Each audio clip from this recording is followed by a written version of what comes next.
Alors, c'est vrai que Omar m'a donné cette lourde tâche de, de questionner quatre personnes et personnalités très importantes dans le milieu de la création en général et de la création francophone en particulier. C'est d'abord des artistes et aussi il se trouve que ces artistes sont souvent francophones ou on travaille beaucoup avec les francophones.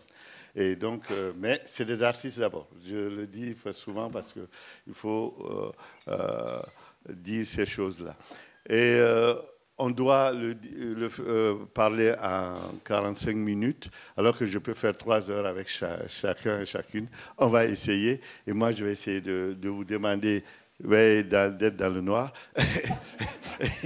Ah ben non, bon, ça ne marche pas. Et je vais demander un peu aussi de fois d'être pas aussi bavard que moi. Alors, et je vais vous demander à chacune et chacun de vous de dire en 2 mots ce que vous faites aujourd'hui qui est essentiel pour vous. Valentine, s'il te plaît. Bonjour, merci Hassan. Ce qui est essentiel pour moi là tout de suite, c'est de pouvoir être une mosaïque et de porter justement la parole de cette mosaïque. C'est-à-dire que je crois que nous sommes tous, au jour d'aujourd'hui, des mosaïques en mouvement qui ont besoin de se relier pour faire force. On parlait des institutions très malades. Je pense qu'on n'a pas besoin d'attendre parce que, enfin, à chaque fois qu'on tombe dans le piège d'attendre, on perd du temps. Il faut qu'on agisse beaucoup plus fortement en corrélation avec les uns avec les autres. Ce qui est essentiel pour moi, c'est de pouvoir continuer à écrire, à créer, à être contagieuse, à offrir un tarmac justement pour une création qui est émancipatrice, parce qu'à mon sens, les artistes qui sont dans ce monde large, immenses, sont justement des gens qui font bouger la tectonique des plaques à l'intérieur de nous. On ne pourra pas changer le monde si à l'intérieur de soi, on n'est pas assez vaste pour accueillir et les paradoxes, et les contradictions, et les désirs ardents qui sont justement en gestation en nous. Et je crois que justement les lieux comme les francophonies à Limoges, comme MC2A, comme l'écriture de Guy Régis, qui est une écriture accueillante, embrassante, comme les festivals que nous portons, sont des lieux de résistance résilients.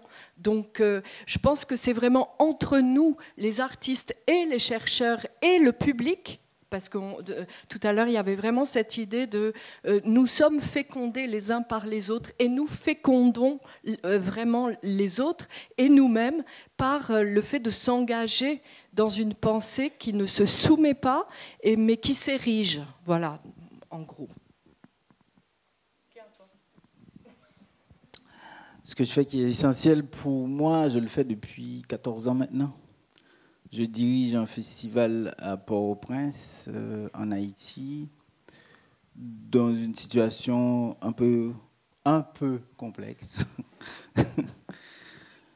Essentiel parce que j'ai décidé de revenir en Haïti après 5 ans en France, pendant les 5 années d'un président extraordinaire. C'était de 2007 à 2012, Sarkozy. Et je suis reparti chez moi parce que je cherchais un sens à ce que j'entendais très souvent à la radio ou dans tous les médias français. On parlait d'identité. Je me suis senti complètement rejeté et je suis reparti sur mes bases tenir ce festival que je tiens encore aujourd'hui.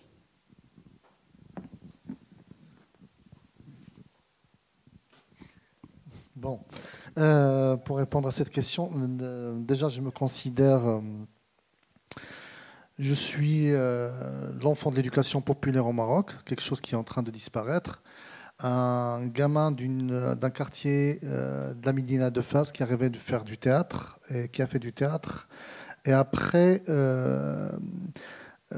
cette idée de créer une nouvelle génération d'artistes, mais qui sont chercheurs. Ça veut dire, j'incarne cette posture. On est les premières promotions à penser qu'un artiste peut penser et qui peut faire de la recherche, parce qu'avant, on avait 2 logiques. La logique qui vient des universités, qui parlent du théâtre, mais qui ne savent pas de quoi il s'agit. Ils ne connaissent pas c'est quoi la scène. Ils n'ont jamais mis pied. C'est la réalité du Maroc à un certain moment. Et une génération d'acteurs, de metteurs en scène, de comédiens, de scénographes qui ont cette expérience, mais ils ont du mal à mettre des mots. Donc, j'ai consacré pas mal de temps de ma vie professionnelle à créer cet équilibre, moi et quelques collègues de ma promotion. C'est pour ça qu'on a fait des thèses, on lie la recherche à la pratique théâtrale au Maroc. Donc c'est une génération qui a cette spécificité qui est importante. Cet engagement aussi, je le garde.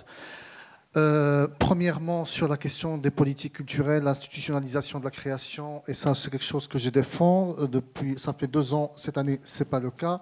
J'étais le premier directeur du seul unique festival de théâtre professionnel marocain, directeur artistique, pour créer cet équilibre entre la recherche et la création.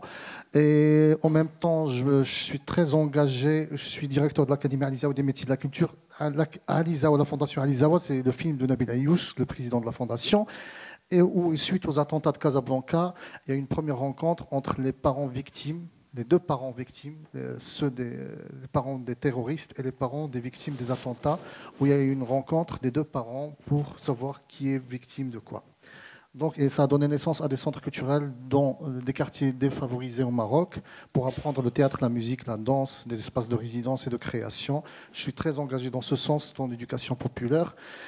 En même temps, je fais beaucoup de choses. Ça veut dire j'essaie de garder tous ces liens parce que ça crée pour moi une harmonie qui me permet de continuer à créer comme metteur en scène, de ne pas être coupé de la réalité, à penser ma pratique et d'essayer de savoir qu'est-ce que je suis en train de faire, dans quel contexte et ça sert à quoi.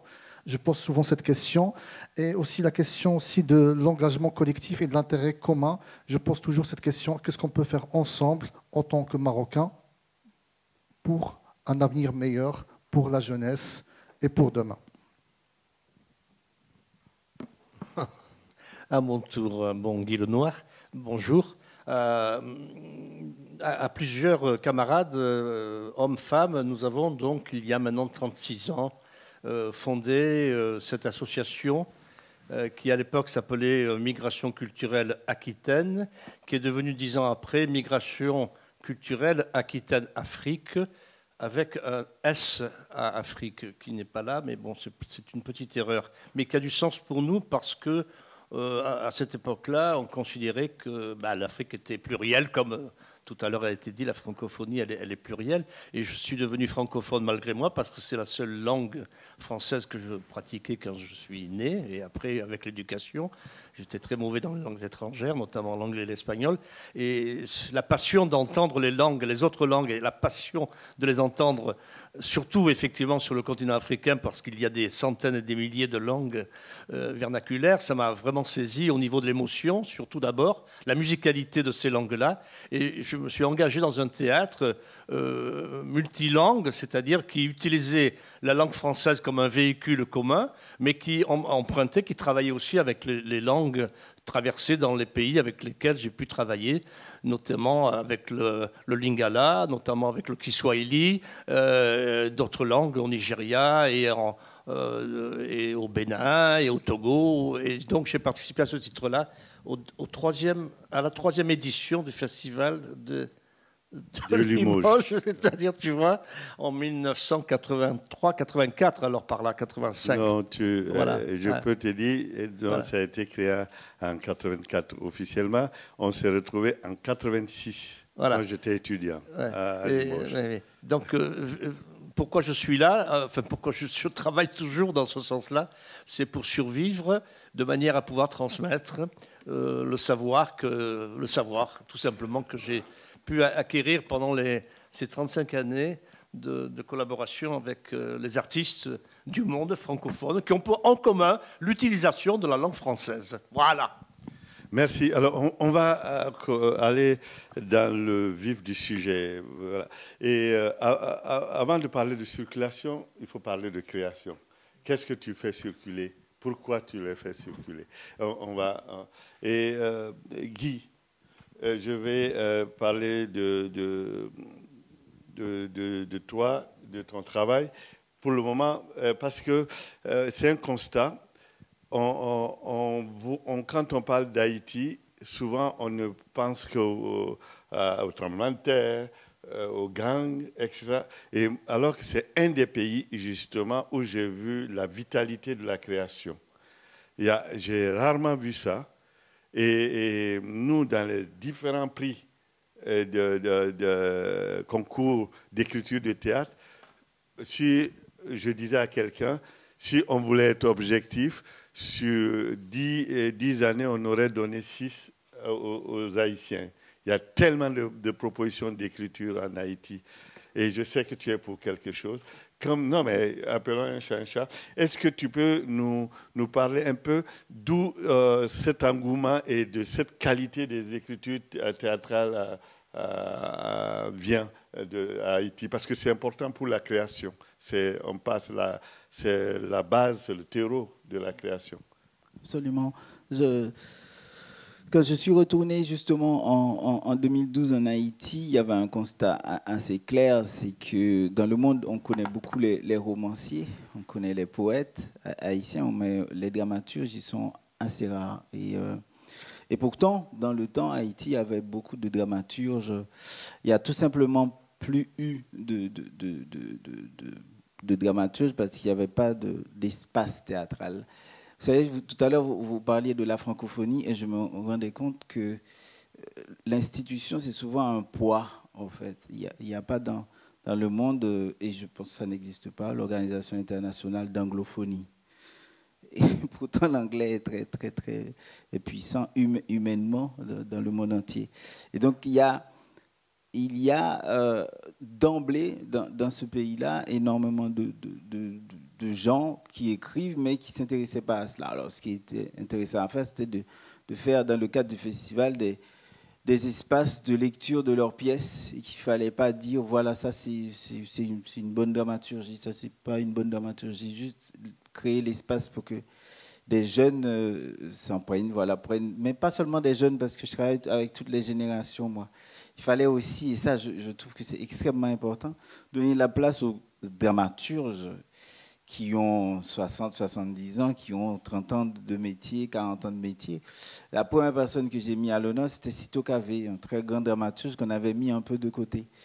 C'est la même chose pour moi quand je m'intéresse à la dramaturgie sur le continent africain. Je pense tout de suite à Kossi Efoui, je pense tout de suite à des gens que j'ai lus et qui ont fait de moi ce que je suis. J'ai créé cet espace-là avec mon équipe et aujourd'hui encore, on a cet espace où pas seulement des textes haïtiens, mais où on invite des écritures aussi du monde entier. On avait fait une année avec Alamougani, par exemple, Alamougani qui est du Liban plutôt, et que c'était un espace, enfin, c'était magnifique d'entendre ces textes du Liban qui était en souffrance et qui est toujours en souffrance, et en Haïti. De lire une Libanaise en Haïti avait une vraie résonance en Haïti. De créer cet espace-là pour qu'on vienne écouter. Très vite en Haïti, je le dis souvent, tu sèmes des grains et tout d'un coup, des gens émergent parce que très simplement, il y a un intérêt pour cette chose de la culture. C'est un des rares pays où si tu veux répéter dans la rue, tu as 200 personnes qui te suivent et qui viennent te poser des questions sur ce que tu as fait. Il y a de vraies questions. Et ça, je ne saurais dire d'où ça vient, mais quand on remonte avant, dans la colonie, Haïti avait plus de 300 comédiens professionnels, plus de théâtre au Cap-Haïtien qu'à Paris, énormément d'opéras. Il y a un bouquin comme ça sur le théâtre haïtien de la période coloniale, où Jean Fouchard explique toute la vie qu'il y avait dans la colonie. Il faut savoir que c'était quand même beaucoup de nobles désargentés qui allaient vers l'argent, le sucre dans la colonie, et ces gens-là étaient éloignés de leur français, de ce qui les intéressait. Ils faisaient venir tout.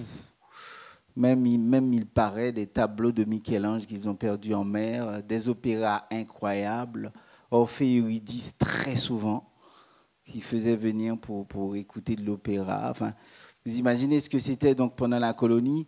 6 Vauxhall. Vauxhall, je pense que peut-être ça existe de moins en moins, mais c'est une grande salle de spectacle inventé par les Anglais. En Haïti, il y en avait 6. Déjà, à cette époque-là, je pense qu'il y a une très grande influence de ce besoin d'art que les esclaves ont pris. Il faut lire pour cela les Mahons du syllabaire.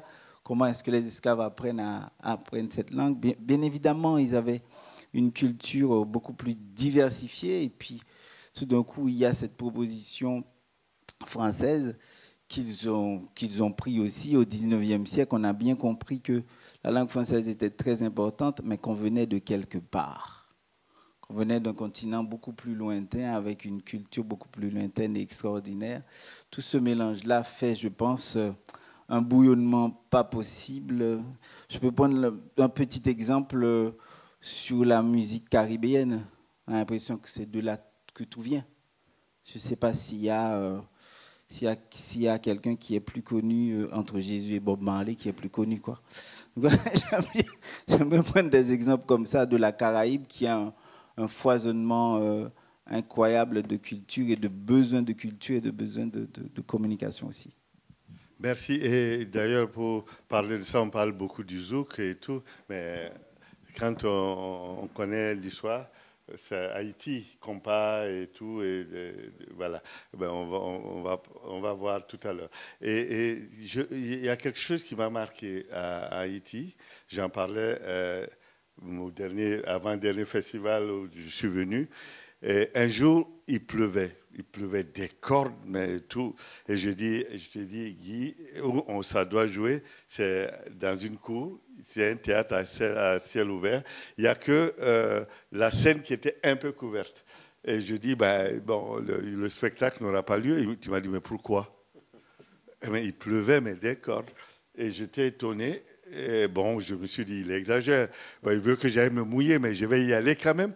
Et j'ai vu des centaines de personnes avec leur parapluie, sous la pluie, et à regarder ce spectacle.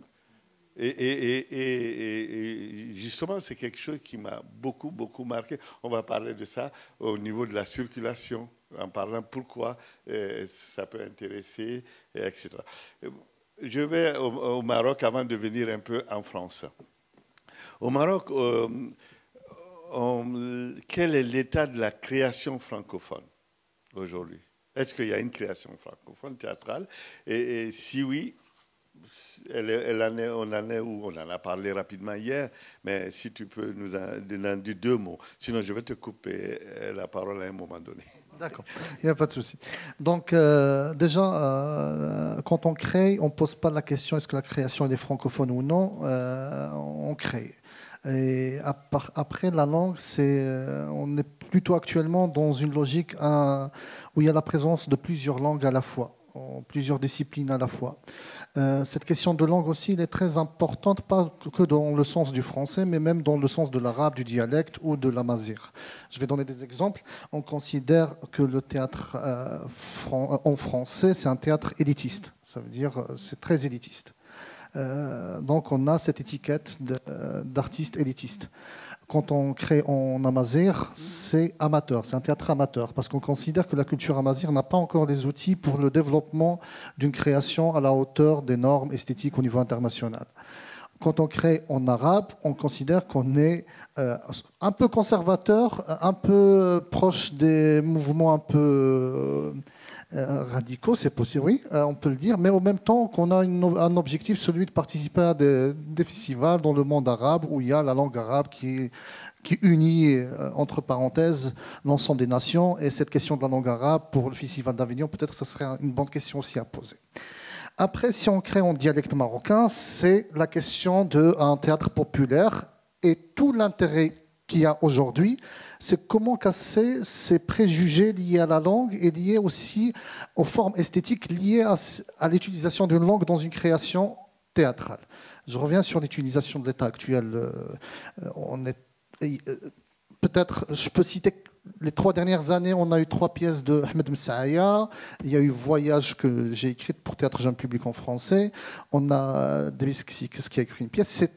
Ça ne dépasse même pas 7-8 pièces en français. Après les pièces qui sont montées, peut-être on est 2. Il y a 2 pièces qui tournent, une de Nabil Hlou et Voyage, Théâtre Jeune Public. Ça veut dire qu'il n'y a pas vraiment d'encouragement, c'est ça. Il faut parler aussi des moyens qu'on met en place pour une orientation esthétique. Je vous ai expliqué le lien entre la langue et la forme esthétique qu'on choisit et l'étiquette qu'on a avec, mais quels moyens on met par rapport à ça pour le développement d'une pratique plus qu'une autre. Ça, c'est important aussi à prendre en considération dans le contexte marocain. Merci. Tu m'as pas coupé. Non, mais tu es bon dans l'exercice, c'est très bien. Merci.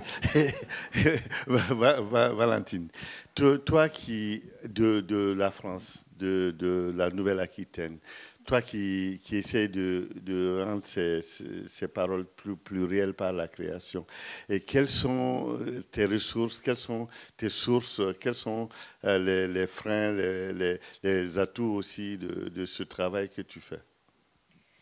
Alors, il y a d'abord tout le travail que je mène avec ma compagnie, donc avec des acteurs qui sont ou en Nouvelle-Aquitaine ou ailleurs et qui sont effectivement eux aussi issus de différents endroits du monde. Par exemple, une de mes collaboratrices proches, Ornella Mamba, est congolaise, mais elle vit en France depuis longtemps maintenant, mais elle est aussi coprogrammatrice avec moi du festival Induction.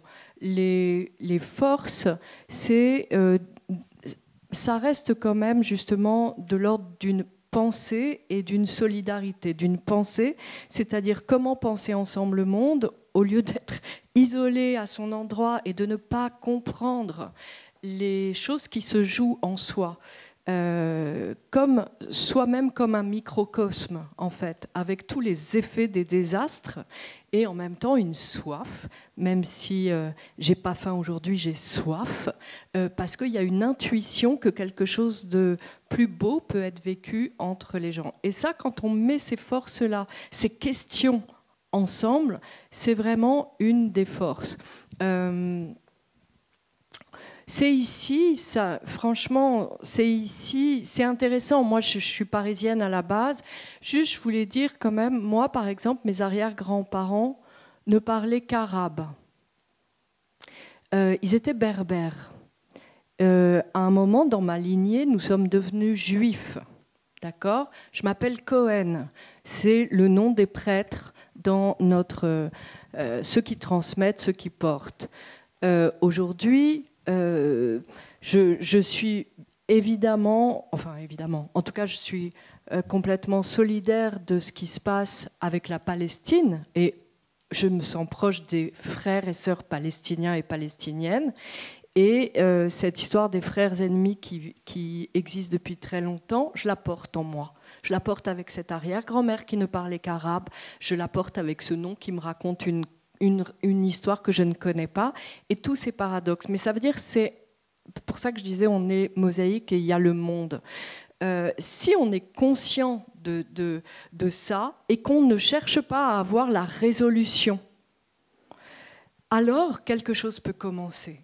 Pour moi, je viens de voir justement aux Francophonies de Limoges un spectacle qui m'a bouleversée, que je trouve d'une rare intelligence, qui s'appelle Iktibas, justement, de Sarah M, où elle parle en dialecte marocain. Dialecte marocain, oui. C'est quoi le nom ? Darija. Voilà. Et où c'est d'une subtilité et d'une puissance créative qui est extraordinaire et qui reste en suspens sur la question de comment faire. Et Marek Alter, qu'un jour j'interviewais, justement disait il faut accepter de penser compliqué. Nous voulons simplifier. La bureaucratie, elle fait partie du système génocidaire.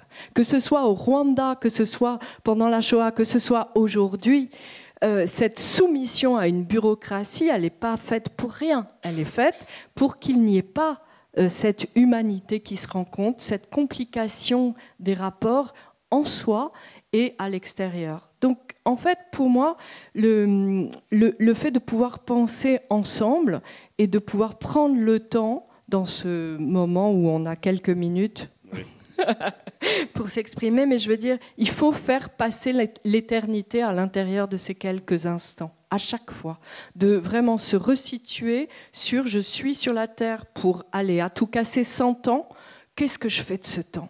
comment je me lève? Comment je peux demander aux autres de se lever si moi-même, à l'intérieur de moi, je ne me lève pas? Je ne prends pas mon stylo pour écrire. Je n'accueille pas la parole de l'autre pour qu'on fasse une création collective. Enfin, voilà. Et donc, on trouve nos alliés, même s'ils sont quelques-uns, ça reste des pépites. On présente un spectacle, là, fin novembre, à l'espace Simone Signoret, parce qu'elle parie là-dessus. Et les problèmes, on les connaît tous. Donc, je ne vais pas... Justement, je prends... c'est comment aller sur nos forces. Je suis navré. Il y a tellement de choses. Guy, toi qui as fait beaucoup de créations, et à ton avis, quel a toujours été le moteur de ta création avec ces pays-là, le moteur? C'est le langage et la communication avec l'autre. Et justement, ce propos-là, moi, je voudrais souligner tout à coup le coup de tonnerre qu'a créé, il y a une quinzaine d'années, Boubacar Boris Diop, lorsqu'il est allé en mission avec des écrivains de langue française au Rwanda. 10 ans, 15 ans après le génocide, il est revenu en disant « Je ne veux plus parler et écrire en langue française. C'est la langue... il faut... » Alors bon, le temps est passé. Alors donc il a créé une édition de langue, enfin d'écriture en Wolof. Et il dit maintenant j'écris en Wolof. Il s'est rendu compte que tout le monde ne sait pas le Wolof et donc bon bref, il vient d'être primé. Enfin, c'est un homme remarquable sur ce terrain-là, sur le terrain de l'interrogation. Alors donc il nous encourage quoi? Il nous encourageait là actuellement, enfin depuis quelques années, quelque part à décoloniser la langue française. On assiste actuellement à ce phénomène-là de pouvoir s'en servir, mais en étant attentif à ce qu'elle représente au niveau historique et au niveau colonialiste. Donc là, il y a... alors ça, c'est une balle qui va dans ton camp en tant que directeur de festival, et non pas en tant que poète et dramaturge que tu es, mais c'est une vraie question, cette langue française. Tout à l'heure, donc, Valentine parle avec beaucoup de... Comment dirais-je? Moi, je connais bien son théâtre, il est passionnant. Et nous, on est sur un terrain, bon, elle le sait bien, dans des villes comme Bordeaux, avec des quartiers populaires, où on ne va pas comme ça s'autoriser ou nous autoriser à présenter ou avoir les moyens de présenter ce théâtre-là. On est actuellement, d'ailleurs, il y a une perte de la langue au théâtre en France, non pas au haut du panier, parce que les théâtres, le TNBA et compagnie, en France, les compagnies dramatiques de France, nationales, font une belle promotion du théâtre de langue française avec beaucoup d'efficacité. Mais au niveau du quartier, au niveau du peuple, on a un théâtre de très bas, pas de très bas niveau, mais où la langue française est exclue. Et on est sur le théâtre du geste, le théâtre circassien, le théâtre de la danse, un autre théâtre. Et pourquoi pas? C'est très très beau, très émouvant et très efficace. Mais la langue, celle qui permet d'interroger la population, d'interroger l'homme et la société, a tendance à être dans une position de recul. Avec ça, tu parlais tout à l'heure aussi des subsides et quand tu arrives avec tes valises au ministère. Mais je m'excuse, Madame Dati, elle est là depuis longtemps, hein, et elle va être encore là ce soir, hein, donc elle n'est pas étrangère à tous ces problèmes-là. Oui, merci. Alors, pour parler de Madame Dati, on va attendre que le gouvernement soit composé. Voilà, et puis on verra. On va continuer par rapport à il nous reste quoi, 15 minutes? C'est ça? Ah ben, ça va. Ouf, je m'étais mis encore plus de pression, ça va. Alors, merci. Alors, on va partir sur la création et circulation. Création, on crée pour qui? On crée pourquoi et tout. Et il y a eu un moment, et moi j'ai vécu ce moment des années 80 et à maintenant. Je vais vous dire pourquoi. J'étais étudiant. Oui, je n'ai pas fait exprès. Je suis un enfant de la balle, comme on dit. Donc, mes parents étaient dans le théâtre. Il y a longtemps, je suis né dans le théâtre. Ça va parler de HEC. J'ai amené la chose scientifique HEC à la circulation, à la production. Et j'ai constaté que certains artistes, de créateurs francophones, créaient que pour la France. Et il créait que pour la France. C'est-à-dire que ce qui montait, les textes qui montaient, ça ne tournait pas du tout dans les pays. On ne les voit pas. On ne les voit pas dans les pays. Qu'en est-il aujourd'hui en Haïti? Qu'est-ce qui se passe au niveau de la circulation, de création et public?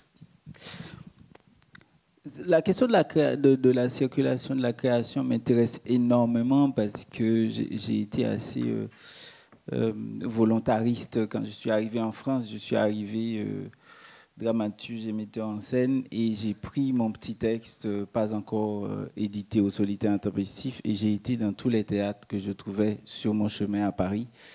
Théâtre de l'Atelier, Odéon, etc. Je rentrais.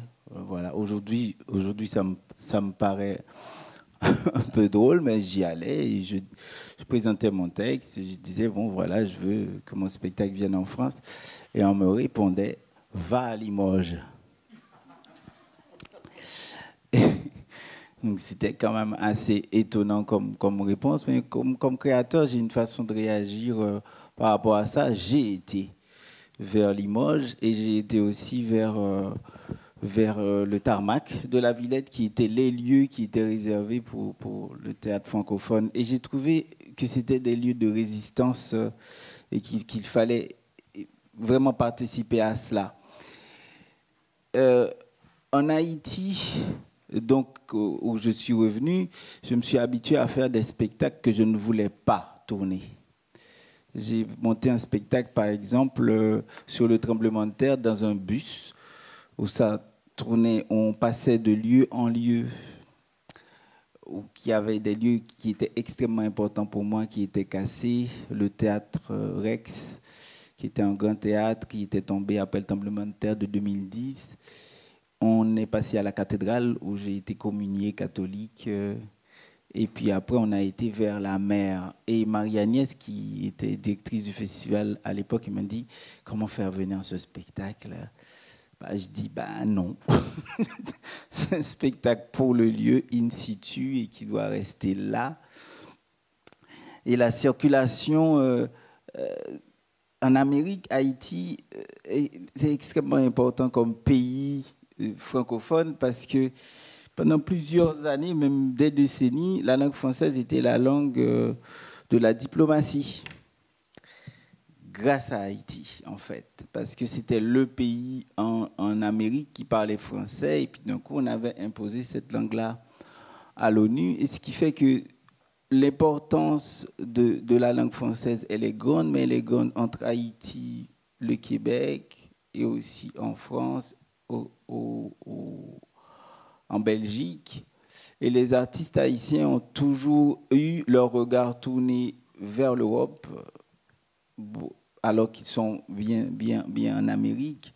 Et la finition, la réussite d'un artiste haïtien, vous le voyez bien avec nos écrivains, c'est tout de suite en France, mais pas les musiciens. Les musiciens, c'est plutôt vers les États-Unis. La réussite d'un musicien, c'est les États-Unis. Très peu en espagnol, alors qu'on est entouré de pays espagnols, et l'influence de notre musique, elle est plutôt de la zone caribéenne espagnole. On est quand même au carrefour de tout cela, et la circulation est d'autant difficile à cause des liens qui n'existent pas vraiment. Par exemple, je parle des liens de transport, par exemple. Il est plus difficile d'aller d'un territoire caribéen à un autre territoire caribéen que d'aller aux États-Unis ou que d'aller en France. Avec tout ce qui se passe aujourd'hui, pour trouver les visas, c'est encore beaucoup plus compliqué. Et j'en ai fait le frais quand il s'agissait d'inviter une artiste du Togo pour venir, vous voyez vraiment le point institutionnel, encore une fois. Je rencontre une magnifique actrice togolaise et je veux l'inviter à Port-au-Prince. Eh bien, on me demande un visa français. Oui, parce qu'il faut que les Les avions les compagnies sont des compagnies plutôt françaises. Si on prend une autre compagnie, ça passe pas. Enfin, ça peut tourner dans le monde, donc il faut qu'elle ait un visa français. Et de par la France, si elle avait un visa américain, ça aurait marché aussi. Et je pense que c'est tout ça qu'il faut quand même voir, qu'il faut mesurer, parce qu'il y a tout qui, tout d'un coup, les deux pays ne peuvent pas converser ensemble à cause de cette situation-là d'imposition des pays puissants. Je finirai par, en termes de circulation, à parler d'une institution qui, bon, je reviens à l'OIF. L'OIF, pour moi, c'est un bras politique de la France et de certains autres pays. On ne fait pas d'élection dans les pays francophones sans l'implication de l'OIF. Il faut le savoir. Hein. C'est les observateurs, c'est eux qui décident aussi, ils discutent. C'est des amis, hein. Il y en a que je connais très bien, mais ils sont très amis. On est même là-dedans. Exactement. Donc c'est extrêmement important de savoir qu'il y a des bras politiques là-dedans et que ces institutions-là, ces pays-là, c'est extrêmement important pour eux de garder encore la même mise sur toute cette population mondiale. Et évidemment, les artistes, dans cette situation-là, on dépend des décisions qui viennent du pays le plus puissant francophone au monde, qui est la France, qui vont décider, s'ils ont un Bruno Retailleau, de ne pas donner la possibilité pour que ces artistes-là viennent peupler nos terres, etc.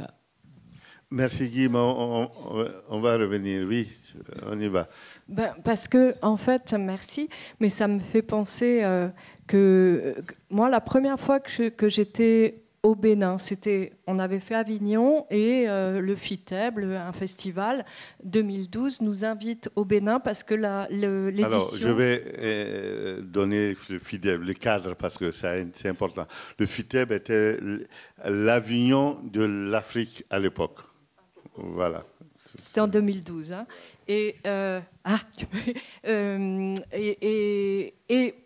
Oui, c'était sur la tolérance. L'édition, c'était sur la tolérance. On jouait à Avignon et Pascal Oanou, le directeur de l'époque, nous a vus et nous a invités. Et en fait, nous, on avait notre spectacle. Déjà, on a joué dans une université, comme ici. C'était sur les génocides, mais aussi... Encore une fois, enfin là c'était aussi sur une femme qui s'appelait Thiel Soum qui parlait de la Shoah, mais qui allait plus loin en disant demain peut-être ça sera nous les génocidaires. C'est terrible hein, de dire ça aujourd'hui parce que. Mais quelqu'un, un des étudiants, nous avait dit en fait on a compris, le monde est un. Vous nous critiquez avec nos guerres tribales, mais vous avez les vôtres. Donc il parlait des Allemands et des Français, et etc., cette guerre-là. Et en fait, bon, déjà là, il y avait comme une nécessité d'aller au-delà des frontières pour se comprendre, se trouver et trouver la force. Et aussi, au FITEB, pas seulement au FITEB, dans les rues, vraiment de Cotonou, etc., les gens parlaient politique. Et parlaient politique et poésie. Mais c'était monnaie courante, franchement. C'était pas pareil dans les rues de Paris. Pas du tout. Et donc, pour moi, ça a été exemplaire. Au Bénin, au Cameroun, au Burkina, au Sénégal, où nous sommes allés jouer, on a eu cette immense chance, mais on a vu des spectacles qui dénonçaient. C'est marrant de dire, voilà, aujourd'hui, c'est l'OIF, etc., le bras armé, enfin, armé, voilà. Mais en tout cas, il y avait une conscience collective, politique et donc poétique. Et je reviens là-dessus parce qu'il ne sépare pas le politique du spirituel, c'est-à-dire d'une transcendance. Quand je dis spirituel, c'est une transcendance. Ici, en France, moi je ne connais que ça, hein, je parle de mon tout petit point de vue, on est scalpé, c'est-à-dire qu'il y a politique d'un côté, le Dieu est voilà, autre chose, et c'est comme une interdiction d'avoir cette intuition transcendante et spirituelle. Moi, c'est ce qui m'a ramené, c'est ce qui a fait que cette circulation des textes a été une nécessité pour moi parce que j'avais un peu honte de sentir une transcendance, ça se fait pas, surtout dans le milieu culturel théâtral français. Mais en même temps, je le trouvais justement dans les écrits de Cossier et Fouy, dans les derniers spectacles que j'ai vus, ou les premiers, que ce soit Wilfried Nzondé, Dieudonné Nianguna, Hassan Kouyaté sur Congo Jazz Band, etc., qui représentaient le monde politique avec quelque chose qui nous emmène dans un ailleurs nécessaire et évident aussi. Donc cette circulation, pourquoi Induction est né, pourquoi ce festival est né, qui est en Nouvelle-Aquitaine, c'est parce que il y avait une nécessité de ne pas être que sur le cirque et la danse, même si j'adore les circassiens et la danse, mais comme disait Guy, avec une pensée qui induit. Induction, ce n'est pas les plaques, c'est vraiment induction d'une pensée. Et quand il y a un travail qui est sur la danse, c'est parce qu'il vient d'une nécessité réflexive. Hassan tout à l'heure parlait de miroirs. On essaye de mettre des miroirs partout pour qu'ensemble on se comprenne mieux et on puisse aller plus loin et agir. Et donc dans ces textes, de cette francophonie mosaïque, de ces francophonies mosaïques, on trouve des ressources. Voilà, vraiment des ressources qui font que c'est plus accepté même par un spectateur, un étudiant, un professeur franco-français que si ça vient de franco-français. Enfin, moi, je suis une fausse franco-française, mais je suis vue et perçue comme une française. Hein. Et voilà, donc je dis ça parce que nous avons besoin de vraiment de cet apport qui est un apport intellectuel, qui est loin d'être naïf. Et voilà. Mahmoud, qu'est-ce que tu peux dire par rapport à cette question, la question de la circulation des œuvres et leur public en général. Et comme je dis aussi, est-ce que deux fois il arrive de dire je crée pour pouvoir partir à l'étranger? Parce que oui, la question de la langue, la question des langues et tout, parce que tu l'as évoqué à plusieurs strates au Maroc. Merci Hassan. Donc déjà pour commencer la question déjà aussi je me rends compte à certains moments qu'on n'a pas la même réalité, c'est intéressant aussi. Moi je me positionne encore dans le théâtre comme il est pratiqué au Maroc par les Marocains.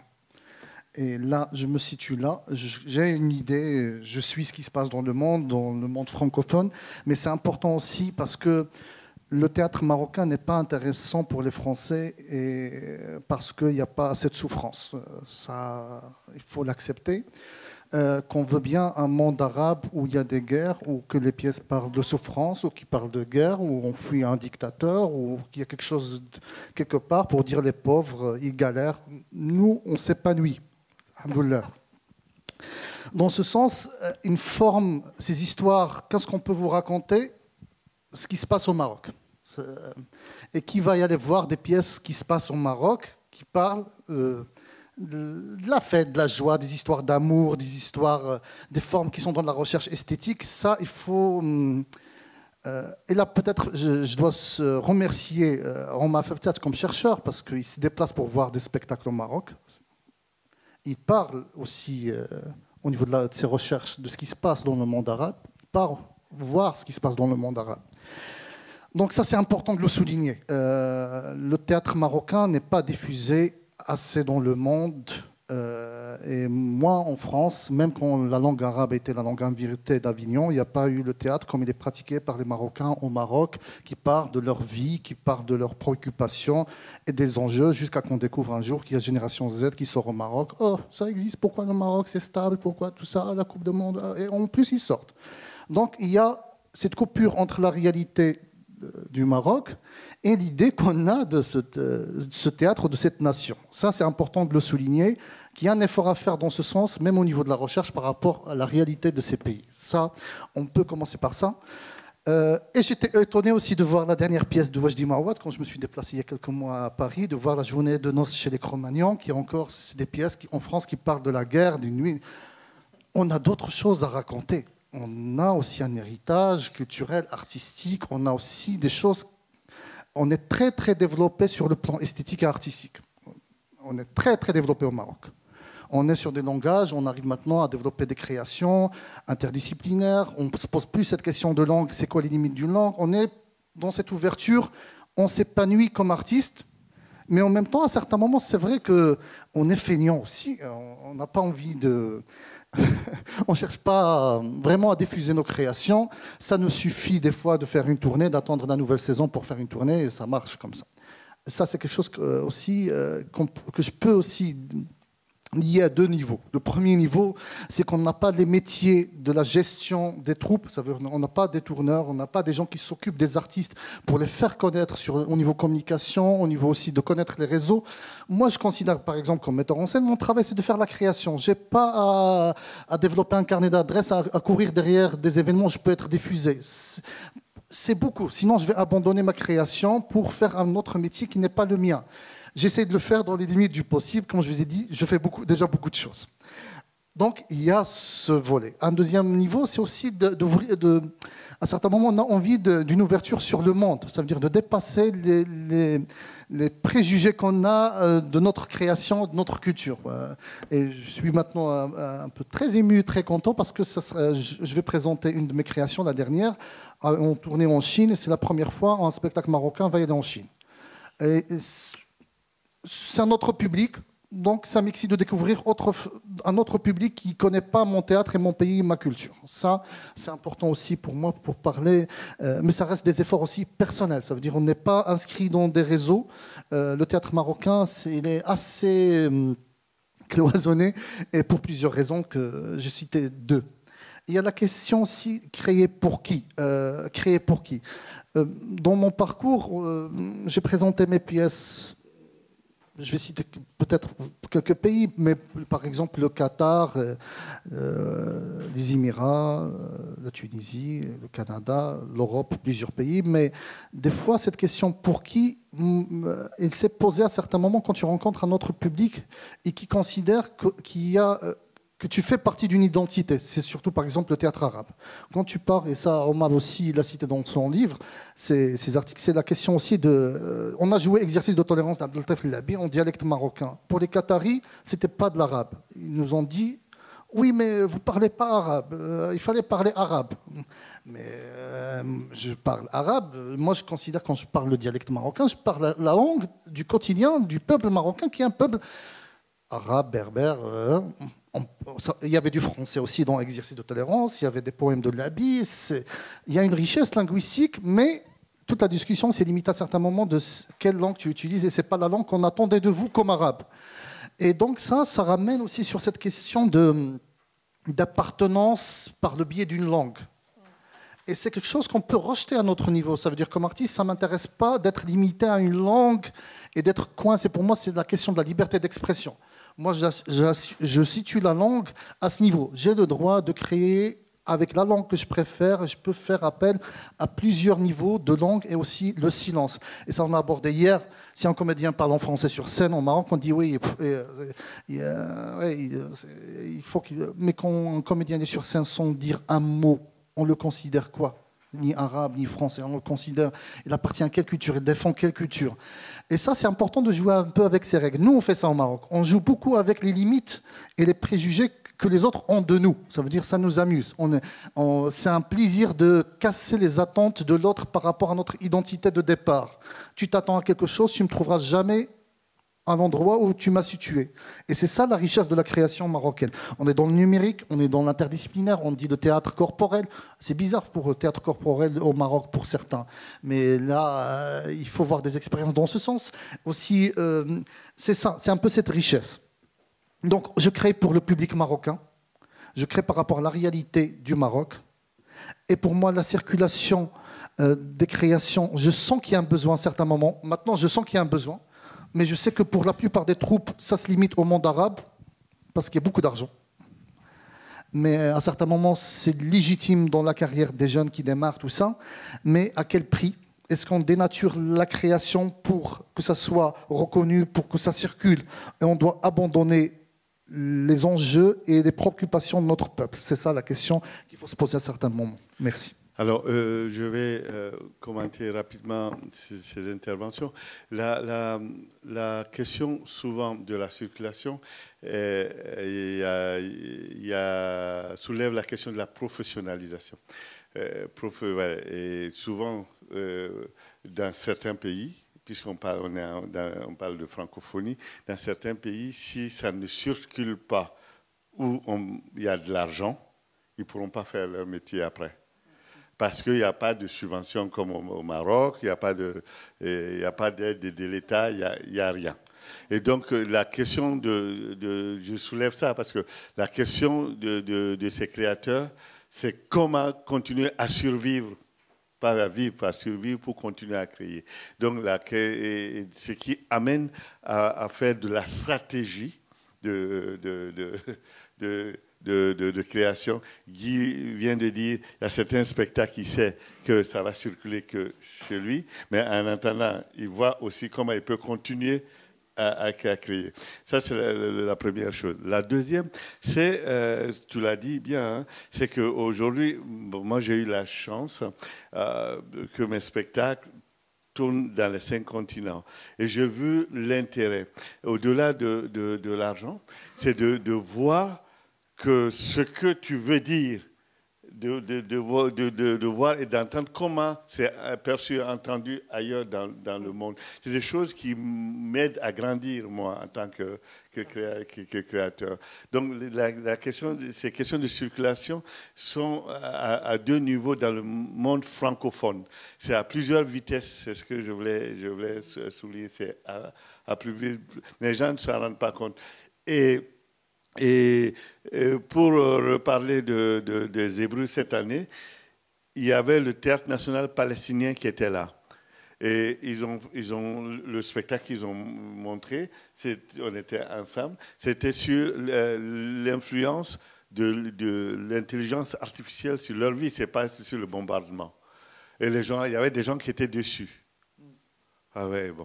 On m'a dit, c'était en arabe, le sous-titrage était difficile, mais moi, j'ai reçu des mails en disant que c'était honteux que je présente le Théâtre national palestinien avec les temps qui courent et ils ne parlent pas des bombardements qui subissent et tout. Et Valentine, tu étais au débat au bord de Seine après. Tout ça, c'est par rapport à la circulation. Qu'est-ce qu'on veut montrer? Parce que qu'est-ce que les gens attendent de nous, surtout des exotiques, des francophones. C'est ça que je veux dire, la circulation. On attend, hier on a abordé ça. Nous, quand on joue, on attend que je porte des boubous pour jouer le tama. On attend ça. Mais donc les Palestiniens, ils ont dit non, mais nous, on a d'autres, ça, les bombardements, ça aussi, ça fait partie de notre vie, c'est chaque jour. Mais on a d'autres choses qui nous préoccupent. Et oui, de temps en temps. Donc, ce n'était pas le centre. Et dernière remarque, pendant ces Hébreux, tu parlais de la technicité. Sogra, qui était le spectacle tunisien, créé en Tunisie, avec des Tunisiens, avec des images magnifiques, technologie, après qu'on aime, qu'on n'aime pas, mais au bord de Seine, il y a quelqu'un qui a demandé, alors, ce spectacle, vous ne pourrez pas le tourner en Tunisie. Et le metteur en scène a demandé pourquoi. Il dit, mais avec toutes ces images, est-ce que vous pourrez les projeter en Tunisie? Il dit, on les a créées en Tunisie. Ah bon, on peut créer ça en Tunisie. C'est pour dire aussi que la circulation des œuvres aide aussi à décloisonner les esprits et les cœurs. Et je voulais parler de ça, parce qu'on pense que la circulation, c'est tout simplement au niveau de l'argent, de la notoriété, mais c'est aussi pourquoi on fait ce théâtre, pourquoi on fait ce métier. Ouais, oui, Hassan, il y a aussi un point important à souligner, c'est la question à certains moments, on considère aussi qu'on fait partie de la catégorie de la diversité culturelle. Ça veut dire que la création qu'on fait, c'est aussi pour représenter la population qui n'a pas des espaces ou des créations qui lui ressemblent. Ce qui est faux. Ce qui est faux, parce que la réalité, par exemple le Maroc, il évolue. Chaque pays arabe, il évolue. L'image qu'on a de ces nations, elle change chaque jour. Et des fois, quand on limite la création des pays, par exemple du Maghreb ou de l'Afrique, par rapport à la diversité, on se trompe. On ne considère pas que c'est une matière de création qui est porteuse de sens et de pensée. On considère que c'est juste, ils doivent avoir, les pauvres, une part dans les espaces de programmation culturelle au sein de la ville. Et ça aussi, c'est quelque chose qui nuit à l'image qu'on a de la création dans les pays francophones. Et Guy, Régis va intervenir. Après, Guy, si tu as une réaction par rapport à ça. J'ai un point à souligner par rapport à la circulation, mais dans l'autre sens. Moi, j'ai travaillé beaucoup à faire venir des artistes que je trouve extrêmement intéressants et importants en France, chez moi. J'ai mené pendant un moment une action que j'ai trouvée extrêmement importante, d'amener Valère Novarina, qui est pour moi le Molière vivant. Et il est venu en Haïti, et le but c'était qu'il travaille avec des comédiens haïtiens, parce que Valère, c'est une langue incroyable. Et nous, on connaît Valère depuis petit. Et il était subjugué de voir que les Haïtiens connaissaient des pans de ces textes par cœur. Avec lui, on a monté, enfin, il a fait une mise en scène de l'Acte Inconnu. Et on est venu après à Limoges avec, on a joué à Paris. Et je me souviens de tous ces programmateurs français qui venaient dans la salle pour voir ces gens qui jouent du Novarina, alors que pour Novarina, ils jouaient mieux, ils comprenaient mieux ces textes aussi plus rapidement que les Français ici. Et c'est extrêmement important que ça se fasse dans l'autre sens.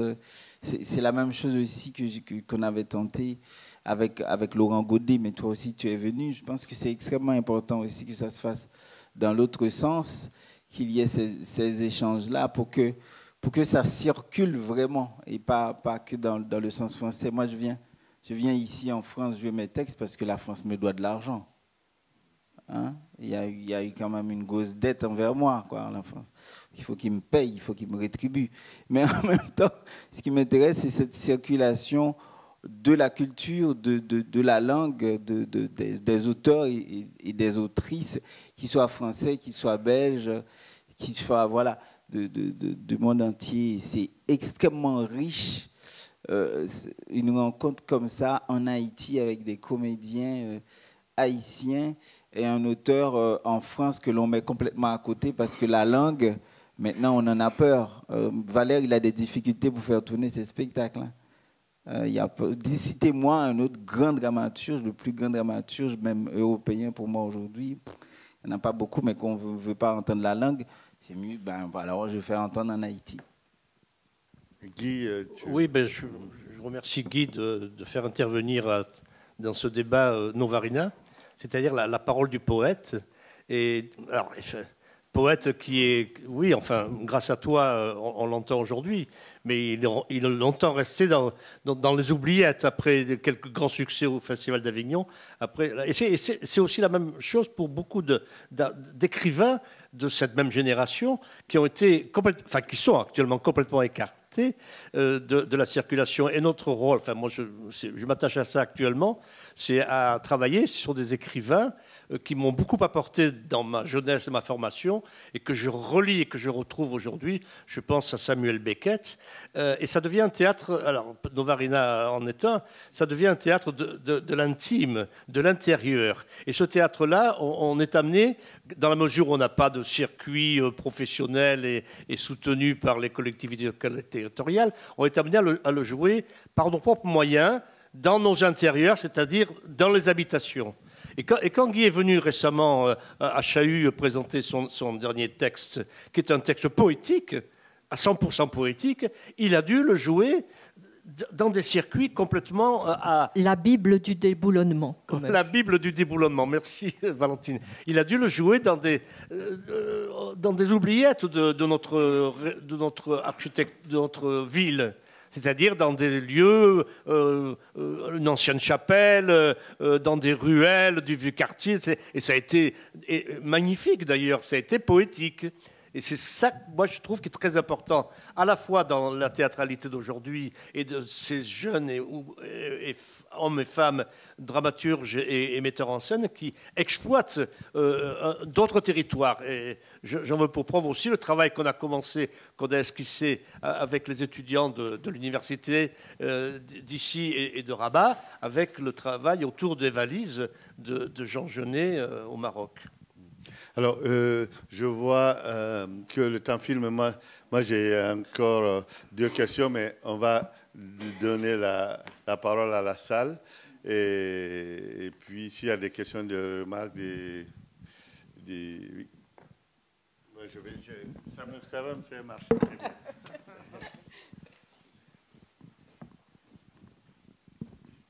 Merci beaucoup. Je remercie les intervenants pour les échanges qu'ils ont eus. Je vais peut-être faire un commentaire rapide. Je suis Maurice Nuessé de l'université de Sorbonne, université ancienne de l'université de Bordeaux.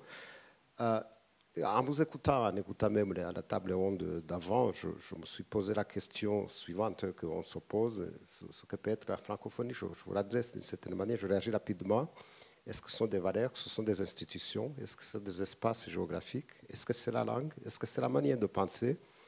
Et j'ai compris en écoutant M. Kouyaté que le politique évacue tout avec le choix d'Arabie Saoudite et tout ce que j'ai pu comprendre. Et ce qui amène à la question suivante, est-ce qu'on peut penser une réalité comme la francophonie, sans repère, sans point de repère? Sinon, qu'est-ce qu'on fait de ça?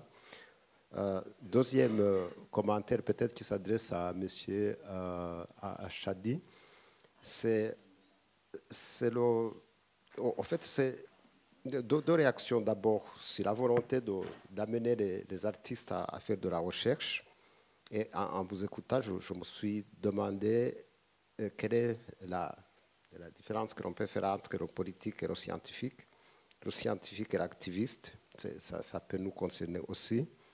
Et puis la dernière réaction, c'est je n'ai pas compris pourquoi vous pensez que le théâtre marocain ne peut pas intéresser les Français dans la mesure où il raconte des faits du quotidien qui concernent la vie du Maroc, entre autres l'amour. Je pense que l'amour est universel et que quelle que soit la scène qui soit décrite, elle peut intéresser tout le monde. Voilà, donc je vous remercie encore pour vos interventions.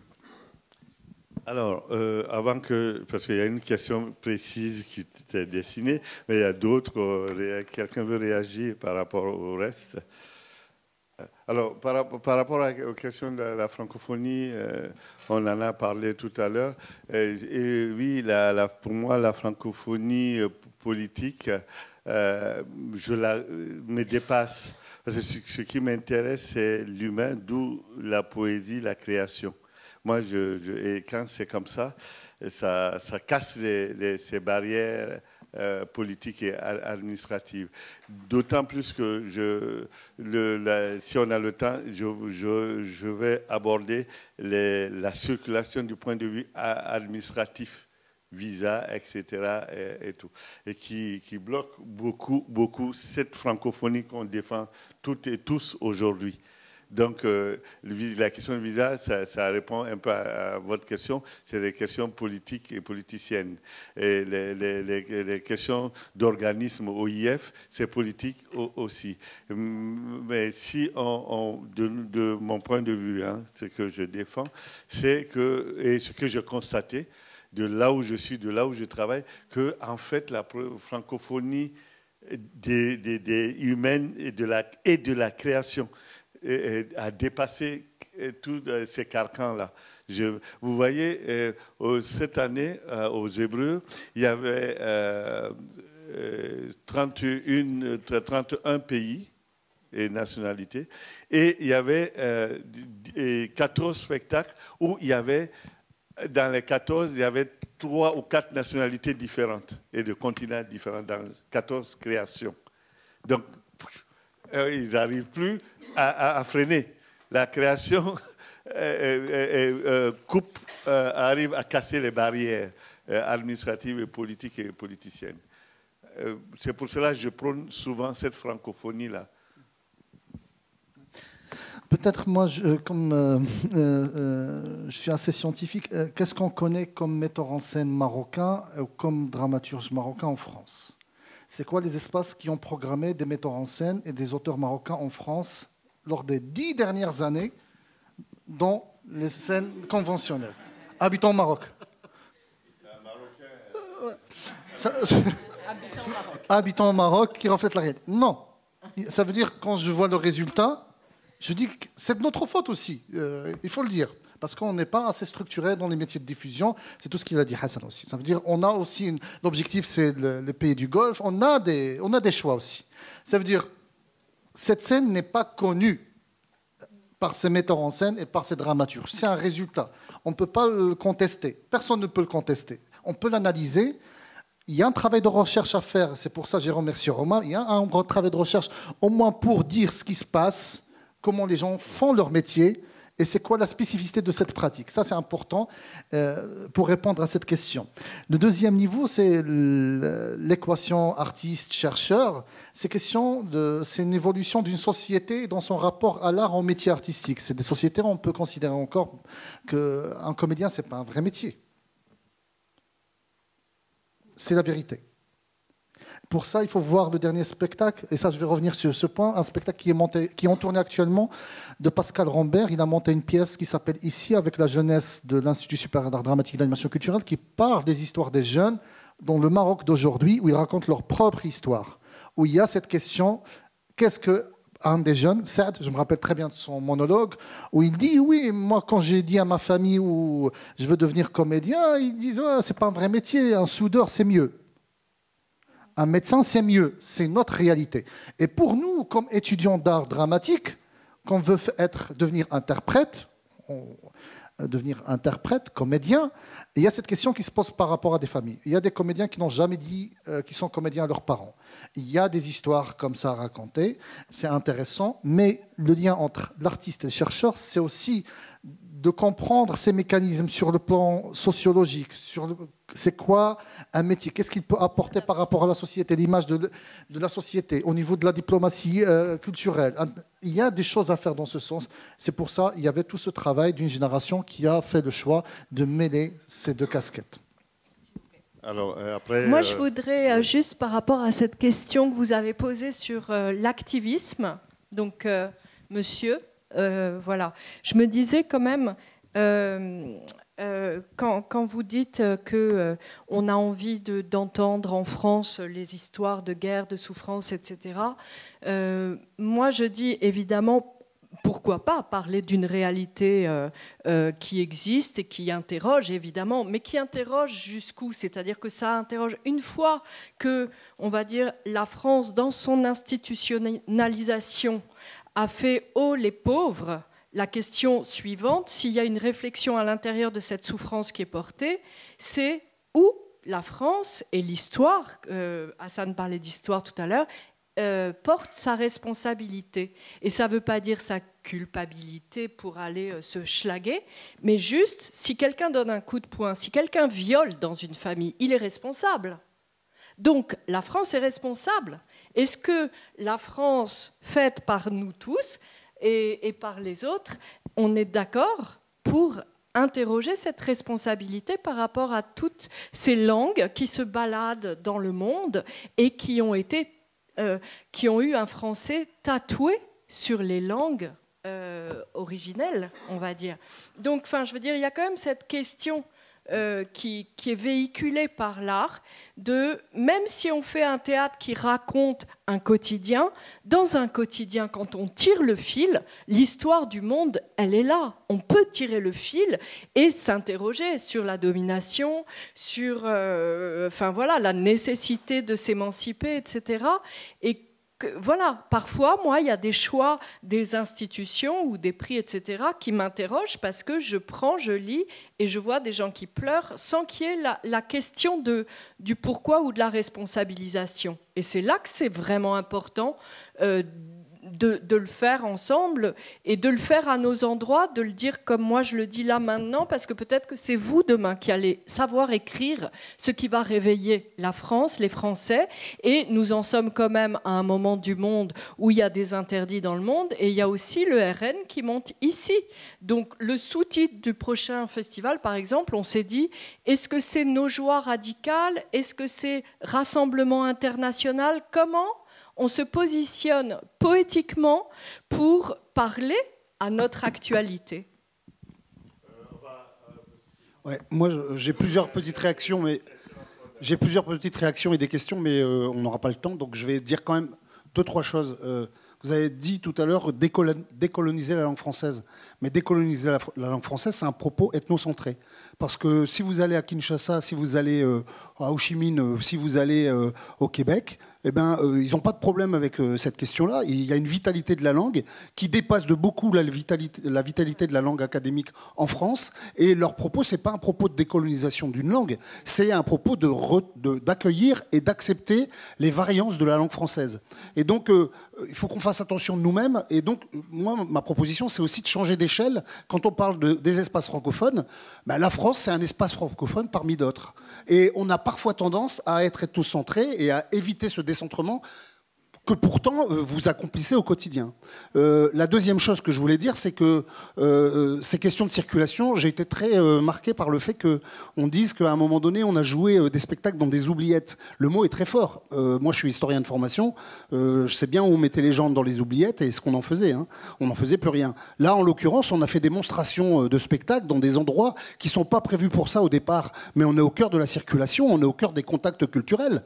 Et peut-être même qu'on va chez les gens, dans l'intime, alors que sinon on n'arriverait pas à les toucher autrement. Donc je pense qu'il y a des carcans sans doute institutionnels et politiques, mais il y a parfois aussi les carcans qu'on s'impose nous-mêmes, parce qu'on a une manière d'envisager les choses qui fait que si c'est pas reconnu dans un espace qui est prévu et labellisé pour cela, c'est peut-être pas tout à fait ce qu'on voudrait faire.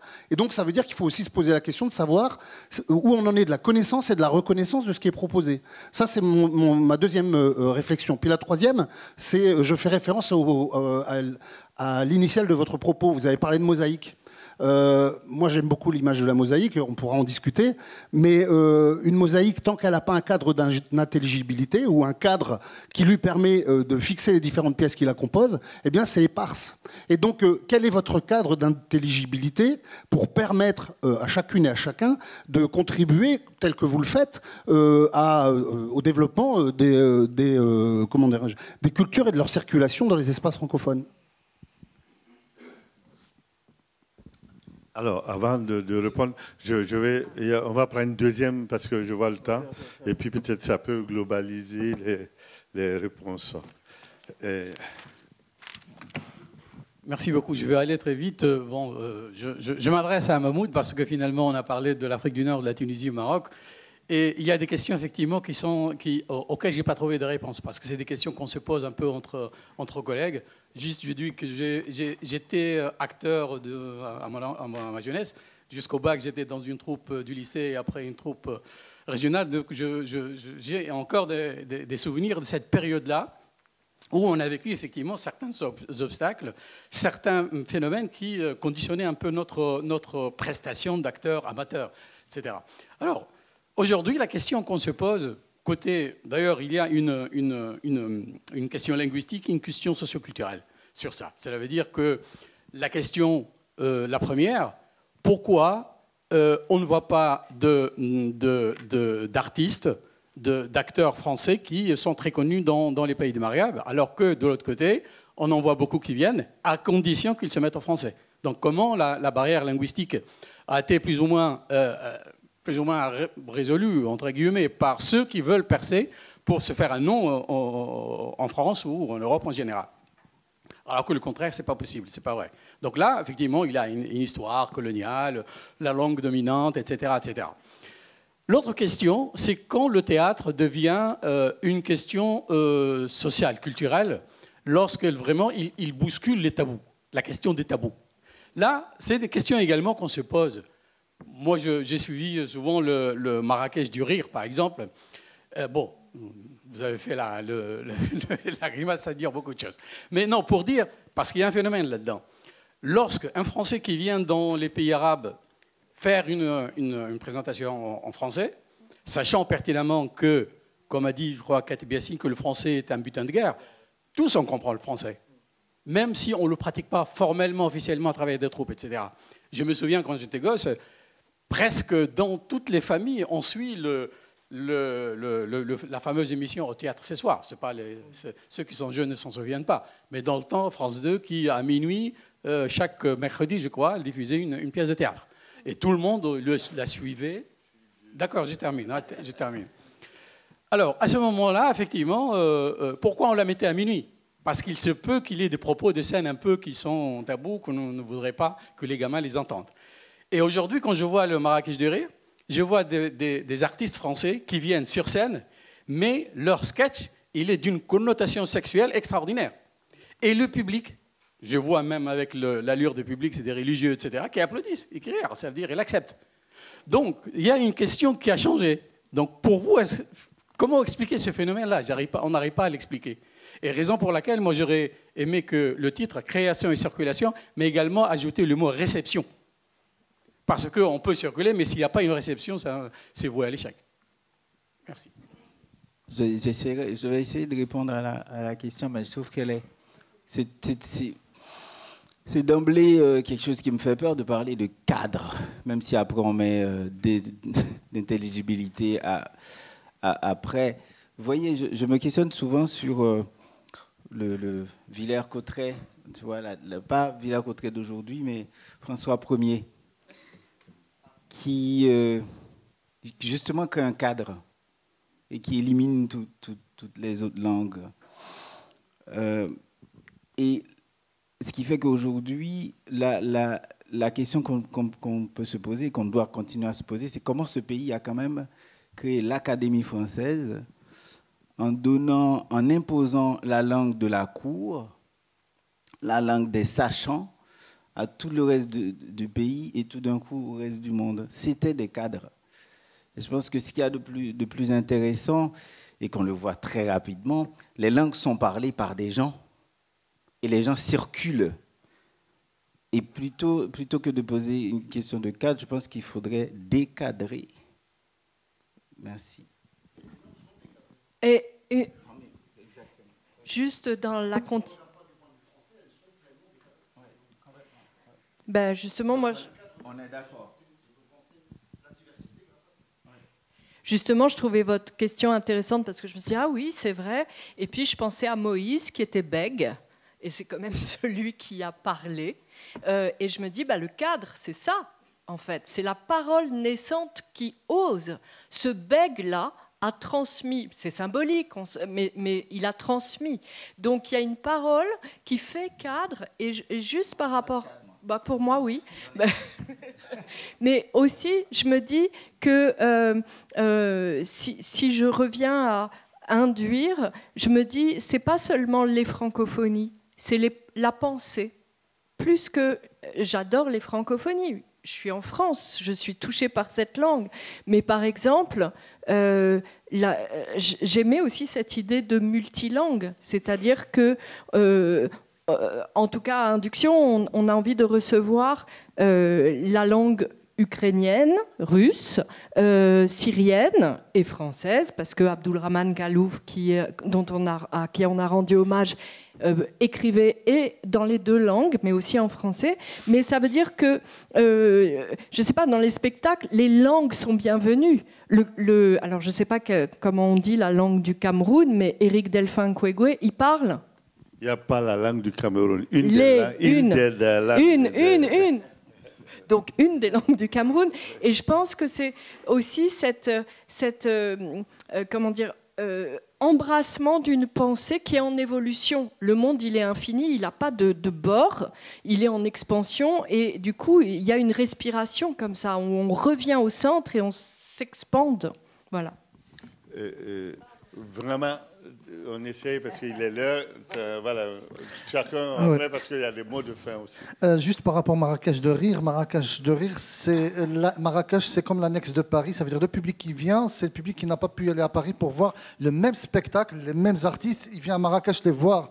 Donc il y a une notion un peu exotique. Ça fait partie de l'offre culturelle qu'on offre aux touristes et les Marocains. Donc c'est la question du public. Il vient déjà avec cette idée. Jamel Debbouze ramène ses copains à Marrakech, au lieu d'y aller à Paris, venez passer le week-end à Marrakech et les spectacles avec. Ça veut dire la question, le cadre, et ça on le voit à Marrakech sur plusieurs niveaux, pas que Marrakech de Rire. Ça veut dire c'est comme les Parisiens qui viennent à Marrakech pour le mariage, pour fêter leur mariage. Il y a la question. Oui, oui. Oui. Non, non plus. Après, il n'y a pas un public, il y a des publics. Après, pour chaque public, il y a une langue à adopter. Et ça, c'est intéressant au niveau de la langue. Par exemple, je vais vous donner un exemple, question de l'amour. On peut parler de l'amour, mais peut-être en France, si on veut voir une pièce d'amour qui parle d'amour, on va voir peut-être Roméo et Juliette. On ne va pas chercher un dramaturge marocain.